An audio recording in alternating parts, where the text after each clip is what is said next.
आज सुमन की शादी को 10 साल हो चुके थे।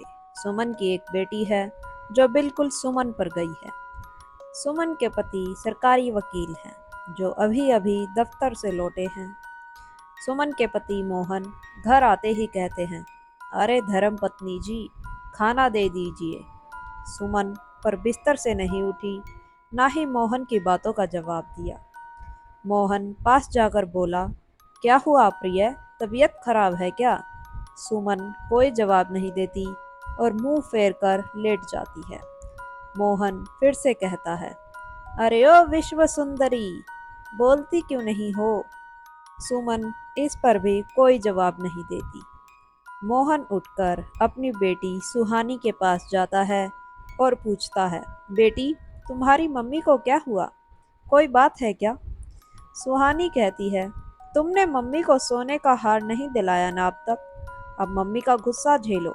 मोहन यह सुनकर वापस सुमन के पास जाता है और कहता है, अरे बस इतनी छोटी सी बात, शाम को चलूंगा ना हार दिलाने। इस पर सुमन कहती है, तो फिर खाना भी शाम को ही खाना, अब मुझे बार बार परेशान मत करो। हार आ जाए तो तुम भी आ जाना, हार ना आए तो तुम भी ना आना। मोहन चुपचाप उठकर अपनी बेटी के पास आता और कहता है, बेटी, तुम ही खाना बना दो। सुहानी कहती है, पागल हो, मुझे पिटना है क्या? मैं नहीं बनाती, खुद बना लो, और अपना बनाओ तो मुझे भी दे देना। मोहन बिना कुछ कहे उठकर घर से बाहर आ जाता है। मोहन का गुस्सा तो बहुत आ रहा था, पर अपनी बीवी के आगे तो उसकी एक ना चलती थी। वो अपने भाई के घर गया। मोहन के भाई के दो बच्चे थे। मोहन ने अपने भाई के बड़े बेटे अंश को पुस्तक लेकर बुलाया और उसे पढ़ाने बैठ गया। अंश पढ़ाई में काफ़ी कमज़ोर है। मोहन ने उसे 7 का पहाड़ा सुनाने को कहा। अंश सुना न सका, तो मोहन ने उसे जोरदार तमाचे जड़ दिए। फिर मोहन ने अंश को पहाड़ा याद करने को दिया और छोटे बेटे वीशु को बुलाया। वीशु पढ़ने में अंश से ज़्यादा होशियार है। वीशु से भी मोहन ने 7 का पहाड़ा सुना।